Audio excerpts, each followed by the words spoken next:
का स्टार्टिंग हुआ वहाँ मैंने लगवाया है पिछले साल अपने ये हमने भी किया है दरअसल में, मैंने कई बार बहुत किया बहुत बढ़िया है। नियम देखिए का नया निकल रहा हाँ, ये है। मैंने देखिए करा जो है। हम कर रहे हैं वो दूसरे को पता चल हाँ, रहा दूसरे है। को पता और जो हमारे विद्यार्थी जो हैं अलग अलग कंपटीशन में जो स्टेट लेवल तक गए हैं उनके बारे में भी हम उसमें डिस्प्ले बताएं करते कि हैं। हमारे बच्चे वही गए हैं और जो आगे हमारी भी अच्छाइयाँ हैं शॉर्ट में हम उसको लिख देते हैं नंबरिंग करके, तो उससे क्या होता है कि बहुत मोटिवेट होते देखिए हैं और और हमारे मैं बच्चे बताना चाहता हूँ आपको ड्रॉप आउट, ये ड्रॉप आउट बहुत बड़ी गंभीर समस्या है सेकेंडरी एजुकेशन की, क्योंकि बच्चों के आर्थिक इनकम के कारण कुछ तो वो कमाने के चक्कर में आर्थिक इनकम में छोड़ देते हैं बीच में, तो उनके घरों से हम टीचरों को प्रिंसिपल को जाना चाहिए, समझाना चाहिए, थोड़ा सा स्कॉलरशिप की मदद देनी चाहिए, या कुछ टीचर अपनी तरफ से भी आर्थिक मदद दे सकते हैं, जिससे ड्रॉप आउट की समस्या कम हो सकती है। नेक्स्ट है सौंदर्यकरण। देखिए सौंदर्यकरण विद्यालय में जिसमें होगा, हम किसी होटल में जाते हैं तो जो खूब सजा धजा होटल होता है वो हमें अट्रैक्ट करता है, इसलिए विद्यालय को भी इसी तरह का अच्छा क्रिएटिव माहौल, पॉजिटिव माहौल बनाने के लिए खूब सुंदर फूलों, बहुत अच्छा गार्डन बनाओ, जिससे लगे कि विद्यालय में मन लगे बच्चों का पढ़ाई लिखाई में। विद्यार्थियों का सहयोग करते हैं। और विद्यार्थी बहुत खुश होकर करते हैं। जब हम इस तरह के कोई काम करते हैं तो विद्यार्थी पूरा पूरा सहयोग देते हैं, तो इसलिए हम बहुत जरूरी है कि विद्यालय का सौंदर्यीकरण होना चाहिए, क्योंकि इंफ्रास्ट्रक्चर ही ऐसा है जिसको देख के फर्स्ट एकदम से जो इम्प्रेशन पड़ता है वो यही होता है। और विद्यालय में छात्रों की कम उपस्थिति, देखिए जो आर्थिक, ये भी एक बाल श्रम से जुड़ी हुई समस्या है, सरकार भी इसको पॉइंट आउट करने में लगी है, और कुछ बच्चे अपनी गरीबी के कारण दूसरा विद्यालय में नामांकन करा देते हैं, बम्बई चले जाते हैं, दिल्ली चले जाते हैं, किसी दुकान पे किसी फैक्ट्री में छोटा मोटा लेबर करने लगते हैं, ये समस्या बनी रहती है। साथियों अब मैं आपका ध्यान उन चीज़ों की ओर आकर्षित करता हूँ जो और भी, ये तो प्रिंसिपल अपने लेवल से सॉर्ट आउट कर सकता है, लेकिन कुछ समस्याएं ऐसी हैं जिनको थोड़ा सा उसको और समय देना पड़ता है प्रिंसिपल को, वो उसके प्रभाव क्षेत्र में होती हैं और धीरे धीरे वो उनको भी निपटा सकता है। जैसे टूट फूट की मरम्मत, हमारी बिल्डिंग में कहीं टूट फूट हो गई है, टाइल टूट गई है, लैट्रिन बाथरूम में कोई पाइप टूट गया है, तो उसको भी हम करा सकते हैं।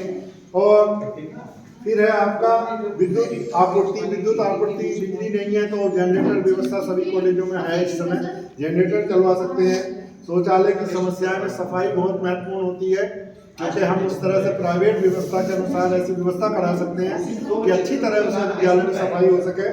साथियों प्रयोगशालाएं हैं हमारे पास, बिल्डिंग है अधिकतर स्कूलों में, उपकरणों की कमी, उसमें भी प्रधानाचार्य अपने फंडों से कुछ इस तरह के उपकरण मंगा सकता है जिससे बच्चों की वो बाधित ना हो, मिनिमम उनका टारगेट पूरा हो जाए। फिर सबसे इम्पोर्टेंट टीचिंग का वो है, जब शांति निकेतन की कल्पना की गई थी तो बिल्डिंग नहीं था, उसमें पेड़ों के नीचे शिक्षा थी, लेकिन ब्लैक बोर्ड मस्ट होता है, ब्लैक बोर्ड के बिना टीचिंग अधूरी मानी जाती है। चाक और ब्लैक बोर्ड ये बहुत समस्या है। ऑपरेशन ब्लैक बोर्ड की एक योजना आई थी पहले, वो भी चली थी, अब जो है वो भी एडवांस योजनाएं आ रही है। इसके बाद है फर्नीचर की समस्याएं। वैसे अधिकतर विद्यालय में फर्नीचर सरकार प्रोवाइड करा रही है, लेकिन जिन विद्यालयों में नहीं है हम पीटीए द्वारा या किसी और सहभागिता द्वारा एनजीओ द्वारा वो करा सकते हैं। भोजपुर में एनजीओ द्वारा मैंने बहुत सारे 300 बस्ते लिए थे, पंखे लिए थे, SBI से RO लिया था, आज भी भोजपुर में लगा हुआ है, राजेंद्र सिंह उसके गवाह है। नेक्स्ट है आपका सड़क मरम्मत। कुछ छोटी छोटी सड़कें होती हैं उनको भी हम बच्चों छात्रों द्वारा मरम्मत करा सकते हैं, जैसे गड्ढा हो गया, ईंटें लगा सकते हैं उसमें, ये जो बीच में जो हमारा एग्रीकल्चर वाला काम होता है उसमें करा सकते हैं। फिर है छात्रों का गणवेश। देखिए ड्रेस भी एक समस्या है और ड्रेस के लिए बच्चों को टोकते रहते हैं, लेकिन बच्चों को लगता है थोड़ा फैशन का हो रहा है, कभी कभी जीन्स टॉप में भी आ जाते हैं, कोई दूसरी ऐसी ड्रेस पहन लेते हैं जो गणवेश नहीं होता विद्यालय का। तो अनुशासन बनाने के लिए जरूरी होता है विद्यालय बच्चे गणवेश में आए। और जो ड्रेस रखी जाती है कॉलेजों में इसलिए रखी जाती है कि जिसमें समानता का भाव हो, एक मालदार घर का बच्चा आता है, गरीब घर का बच्चा, उसको कभी भी इंफीरियरिटी कॉम्प्लेक्स फील ना हो। साथियों आगे है खेल के मैदान की कमी। देखिए नए जो मानक के अनुसार विद्यालय है उसमें खेल का मैदान है, लेकिन हमारे कुछ विद्यालय जो आनंद फानंद में शोर जगह में बने वहाँ खेल की कमी है, और खेल जीवन का महत्वपूर्ण अंग है। बच्चा खेलेगा नहीं, स्वस्थ नहीं बनेगा, जब स्वस्थ नहीं होगा तो अच्छा पढ़ाई में मन नहीं लगेगा। Health is wealth, sound mind is a sound body, ये पुराना सिद्धांत है, तो खेल भी जीवन के लिए महत्वपूर्ण है। आ गया विद्यालय का सौंदर्यीकरण सभी को ये हो चुका हो चुका है। अब वो समस्याओं की ओर हम पॉइंट आउट करना चाहेंगे जो हमारे लेवल के लिए बाहर है। जैसे भवन निर्माण, किसी भी भवन निर्माण के लिए बहुत ज्यादा पूंजी की आवश्यकता होती है, वो सरकार द्वारा किया जाता है। नेक्स्ट, स्टाफ की कमी, ये भी हमारे लोक सेवा आयोग उत्तर प्रदेश से शिक्षक आते हैं। बहुत से विद्यालयों में कृषि विषय के बहुत कम शिक्षक हैं जिनसे उस विषय की पढ़ाई अधूरी रह रही है। फिर कंप्यूटर ऑपरेटर, क्योंकि आजकल डिजिटल इलेक्ट्रॉनिक्स का जमाना है, हर सूचनाएं डिजिटल मांगी जा रही है, तो 1-2 कंप्यूटर ऑपरेटर 24 घंटे सूचनाओं को प्रिपेयर करने के लिए विद्यालय में होना जरूरी है। उससे नहीं होने से फिर हमारे काम में पेंडेंसी आती है। हर चीज। और इसके बाद है देखिए प्रयोगशाला की कमी। प्रयोगशाला प्रैक्टिकल लर्निंग बाय डूइंग जो सिद्धांत है हमारा, उसमें जो थॉर्नडाइक के सिद्धांतों में लर्निंग बाय डूइंग एक बहुत महत्वपूर्ण सिद्धांत है।